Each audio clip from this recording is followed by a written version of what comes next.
the Dead Sea Scrolls and the explosion of knowledge that has happened since really 1947 around them, and how the explosion of knowledge has made so many of our commentaries out of date just because they didn't have, whether it was the language or the context or the knowledge.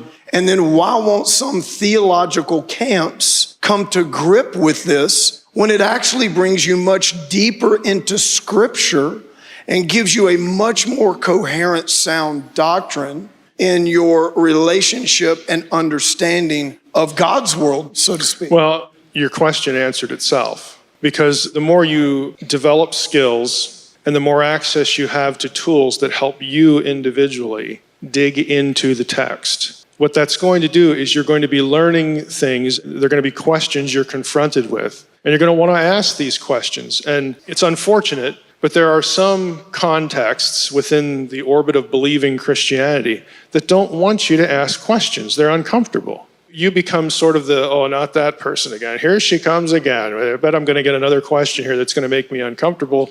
They prefer the people who don't ask the questions, okay, because they can be herded in certain directions. There's just a comfort level with the leadership. It's the person who just wants to push the button and essentially, I want an answer to this question. This is important. At least give me a resource. Well, that person can become viewed as either irritating or maybe dangerous to this way we want to funnel our people in what they're exposed to. Pastoral leadership is supposed to do that on one hand, but it's also supposed to build loyalty in you for the text. Not for what we say on a Sunday, not for our doctrinal statement on the website. It's not like you're going to encourage people to go, the doctrinal statement says this, I'm going to go the other way. But that's limited. Leadership in the church is supposed to get you into the text. The text is what is primary. That's the thing we claim is inspired. Not our preferences, not the little bits you get on a Sunday morning. But some just don't like that.